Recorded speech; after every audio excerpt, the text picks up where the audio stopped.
Ellipse by the eccentricity method. इस video में हम देखेंगे कि एक्सेंट्रिसिटी मेथड से एलिप्स कैसे बनाया जाता है। हम जानते हैं कि एलिप्स एक अंडाकार आकार होता है। इसमें इसके सेंटर से दो एक्सिस गुजरते हैं, वो है मेजर और माइनर एक्सिस। इसके अक्ष पर निश्चित बिंदु होते हैं जिन्हें फोकस कहते हैं। एक्सिस पर एक वर्टिकल लाइन होती है जिसे डायरेक्ट्रिक्स कहते हैं। साथ ही एलिप्स का आर्क जहां एक्सिस से इंटरसेक्ट होता है, उस पॉइंट को हम वी नाम देंगे।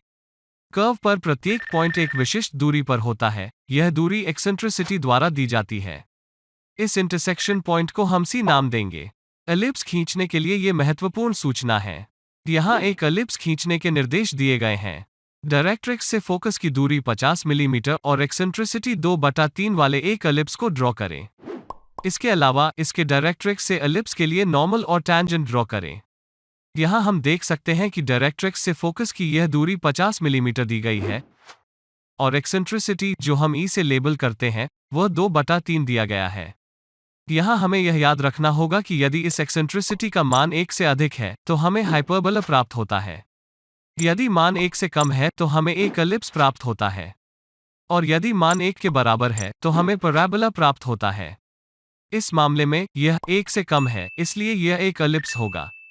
एक्सेंट्रिसिटी फोकस से एलिप्स पर एक पॉइंट की दूरी का अनुपात है, जो कि डायरेक्ट्रिक्स से उसी पॉइंट की दूरी है। इसका अर्थ यह है कि यदि हम इस एलिप्स पर कोई पॉइंट लेते हैं, तो एलिप्स पर इस पॉइंट की दूरी और फोकस से इस पॉइंट की दूरी का अनुपात 2/3 के बराबर होगा। एक्सेंट्रिसिटी को 2/3 के रूप में दिया गया है। यह 2 - 3 5 के बराबर होगा, जिसका मतलब है कि अगर हम इस दूरी 50 मिलीमीटर को 5 भागों में विभाजित करते हैं तो VF की लंबाई 2 भाग होगी और VC की लंबाई 3 भाग होगी। इसका मतलब है यह V पॉइंट फोकस पॉइंट से 20 मिलीमीटर दूरी पर है और यह डायरेक्ट्रिक्स से 30 मिलीमीटर दूरी पर है। जो कि हमने यह समझा, आइए ड्राइंग शुरू करें। सबसे पहले हमें एक डायरेक्ट्रिक्स खींचना है जो सिर्फ एक वर्टिकल लाइन है जो कि किसी भी लंबाई की हो सकती है। इस डायरेक्ट्रिक्स पर एक पॉइंट मार्क करें और हम इसे C नाम देंगे। इसके बाद हमें इस डायरेक्ट्रिक्स पर एक परपेंडिकुलर लाइन खींचनी है जो एलिप्स के लिए मेजर एक्सिस होगी। इस धुरी को खींचने के लिए हम एक प्रोट्रैक्टर लेंगे और 90 डिग्री मार्क करेंगे और इस पॉइंट को रेफरेंस के रूप में लेकर हम पॉइंट C से एक लाइन खींचेंगे।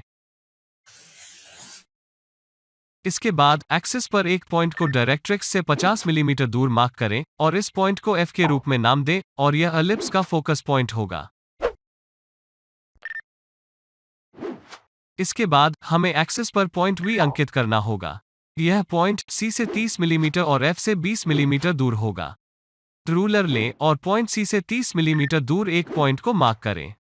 इसके बाद हमें इस पॉइंट V से एक वर्टिकल लाइन खींचनी होगी। एक वर्टिकल लाइन खींचने के लिए हम एक रोलर स्केल का उपयोग करेंगे और इस लाइन को रेफरेंस के रूप में लेंगे और रोलर स्केल को पॉइंट V पर ले जाएंगे और कुछ लंबाई की एक वर्टिकल लाइन खींचेंगे। इसके बाद एक कंपास लें और यह VF दूरी लें और इस दूरी का उपयोग करके V से गुजरने वाली इस वर्टिकल लाइन पर एक आर्क काट लें और इस सेंटर के पॉइंट को E के रूप में मार्क करें। इसके बाद पॉइंट C और E से गुजरने वाली एक लाइन खींचें और इस लाइन को एक्सटेंड करें। हमें एक प्रोट्रैक्टर लेने की जरूरत है और इसे इस पॉइंट F पर रखना है और एक पॉइंट को 45 डिग्री पर मार्क करना है। इस पॉइंट को रेफरेंस मानकर पॉइंट F से एक लाइन खींचिए।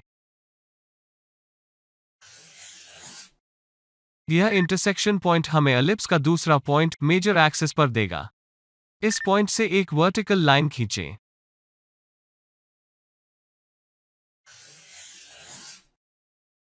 यह एलिप्स का एंड पॉइंट है। इसके बाद एक एक्सिस पर कुछ पॉइंट्स को मार्क करें। इन पॉइंट्स के बीच की दूरी कुछ भी हो सकती है, तो वे बराबर या असमान लंबाई पर हो सकते हैं। इन पॉइंट्स को मार्क करने के लिए हम एक कंपास लेंगे और इस वर्टिकल लाइन तक 10 मिलीमीटर की दूरी पर पॉइंट्स को मार्क करेंगे।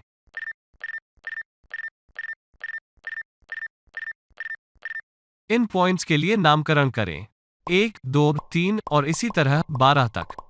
इन पॉइंट्स को प्राप्त करने के बाद हम प्रत्येक बिंदु पर एक वर्टिकल लाइन खींचेंगे, जैसे कि वे इस झुकी हुई लाइन को स्पर्श करें। ये लाइंस ड्राफ्टर या रोलर स्केल का उपयोग करके खींची जाती हैं। इस लाइन को रेफरेंस के रूप में लें और सभी पॉइंट्स पर वर्टिकल लाइंस खींचें।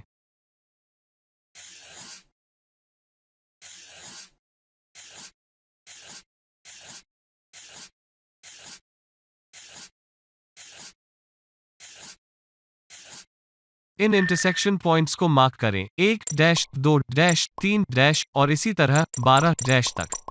इसके बाद कंपास लें, इस लंबाई को 1 डैश के बीच लें और F को सेंटर के रूप में उपयोग करके इस वर्टिकल लाइन के दोनों किनारों पर 1 डैश काट लें।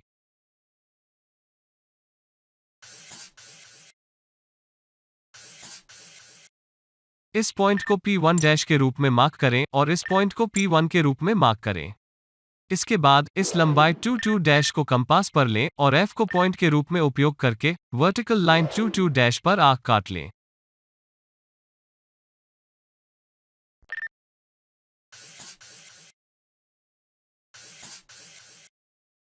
इस पॉइंट को P2 डैश के रूप में मार्क करें और इस पॉइंट को P2 के रूप में मार्क करें। इसी तरह सभी लंबाई के लिए करें। कंपास पर 3 डैश के बीच की लंबाई लें, F को सेंटर के रूप में उपयोग करें और आर्क को 3 डैश की रेखा पर काटें। इस पॉइंट को P3 डैश के रूप में और इस पॉइंट को P3 के रूप में लेबल करें। इसके बाद कंपास पर 4 डैश के बीच की लंबाई लें और 4 डैश लाइन पर आर्क को काटें। इस पॉइंट को P4 डैश के रूप में मार्क करें और इस पॉइंट को P4 के रूप में लेबल करें। इसके बाद कंपास पर 5 डैश के बीच की लंबाई लें और 5 डैश लाइन पर आर्क काट लें। इस पॉइंट को P5 डैश के रूप में लेबल करें और इस पॉइंट को P5 के रूप में लेबल करें। इसके बाद कंपास पर 6 डैश के बीच की लंबाई लें और 6 डैश लाइन पर आर्क काट लें। इस पॉइंट को P6 डैश के रूप में और इस पॉइंट को P6 के रूप में लेबल करें। इसके बाद कंपास पर 7 डैश के बीच की लंबाई लें और 7 डैश लाइन पर आर्क काट लें। इस पॉइंट को P7 डैश के रूप में और इस पॉइंट को P7 के रूप में लेबल करें। कंपास पर 8 डैश के बीच की लंबाई लें और 8 डैश लाइन पर आर्क काट लें। इस पॉइंट को P8 डैश और इस पॉइंट को P8 के रूप में लेबल करें। कंपास पर 9 डैश के बीच की लंबाई लें और 9 डैश लाइन पर आर्क काट लें। इस पॉइंट को P9 डैश और इस पॉइंट को P9 के रूप में लेबल करें। 10 डैश के बीच की लंबाई लें और लाइन 10 डैश पर आर्क काट लें। इस पॉइंट को P10 डैश के रूप में और इस पॉइंट को P10 के रूप में लेबल करें। 11 डैश के बीच की लंबाई लें और लाइन 11 डैश पर आर्क काट लें। इस पॉइंट को P11 डैश के रूप में और इस पॉइंट को P11 के रूप में लेबल करें। अंत में कंपास पर 12 डैश के बीच की लंबाई लें और लाइन 12 डैश पर एक आर्क काट लें। यह पॉइंट एक्सिस पर आएगा। इस पॉइंट को P12 के रूप में लेबल करें। इन P पॉइंट्स को प्राप्त करने के बाद एलिप्स प्राप्त करने के लिए इन पॉइंट से गुजरने वाली एक लाइन खींचें। कर्व खींचने के लिए हम फ्रेंच कर्व का उपयोग करेंगे। सुनिश्चित करें कि कर्व खींचते समय सभी पॉइंट्स इस फ्रेंच कर्व को छू रहे हैं।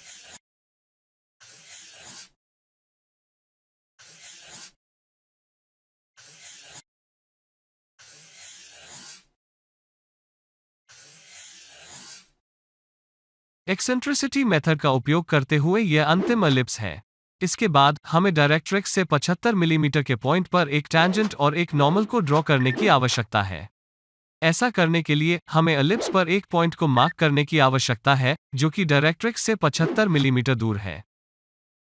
रोलर स्केल का उपयोग करके इस हॉरिजॉन्टल लाइन को रेफरेंस के रूप में लेते हुए हम देख सकते हैं कि यह दूरी 75 मिलीमीटर है। सुनिश्चित करें कि रोलर स्केल का शून्य डायरेक्ट्रिक्स पर है।